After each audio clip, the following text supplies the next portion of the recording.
It was 7 years ago when the Faqiri family got the news that Soleiman Faqiri died after an incident with correctional officers in Lindsay, Ontario. Since 2016, the family and their supporters gathered, demanding answers and pleading for justice. Today, on the 7th anniversary of Faqiri's death, a large group gathered for a vigil at Yonge Dundas Square. What is our response to those bad things that happen to the innocent, the poor, the destitute, the needy, and the hungry? What is our response?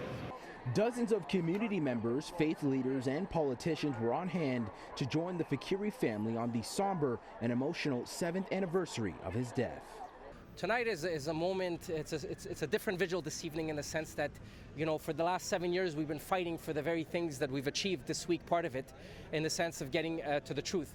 Tonight's evening is to thank you, to thank all the folks, all our supporters across the nation that have come and supported my family and stood for Sully, because there's a Sully among all of us. Soleiman Faqiri, who was 30, was arrested in early December 2016 after allegedly stabbing a neighbor while experiencing a mental health crisis. Faqiri died on December 16th at the Central East Correctional Center in Lindsay, Ontario, after a violent struggle with correctional officers that broke out as they were escorting him from the shower to his segregation cell. At the time, the OPP and local police did not charge or find that any wrongdoing was committed by the correctional officers that were involved. However, a different story was presented after a 3-week coroner's inquest was conducted. What we have now seen through the inquest, all of the truth, the horrors that our brother had to suffer over many days before he died.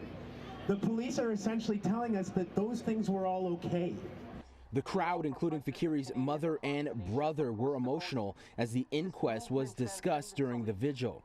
The inquest showed that Faqiri died after being repeatedly struck by guards, pepper sprayed twice, covered with a spit hood, and left shackled on his stomach on the floor of the segregation cell after being moved from the shower stall, where he allegedly squirted water and shampoo on the guards. The inquest revealed guards carried out 60 policy breaches in his death.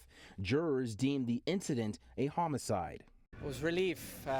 There's no justice, but a relief that after 7 years of fighting, that the truth was covered into the beating death of Soleiman Faqiri. Finally, there is no doubt that the guards at the Central East Correctional Center killed Soleiman Faqiri in Lindsay, Ontario on December 15, 2016. And for the first time in 7 years, my late precious brother, may God have mercy on him, he was heard and he was seen. After 7 years of fighting for his brother, Yusuf Faqiri said today would be the final vigil for Soleiman Faqiri and thanked the community for its support, but made sure to point out that the fight is not over. Now, we also have to point out, while the 3-week inquest into Faqiri's death did deem it a homicide, it carries no legal liability. Yusuf Faqiri also mentioned that the correctional officers involved in his brother's death are still employed, and that now the ball is in the provincial government's court to take the appropriate action and provide justice for his brother and their family.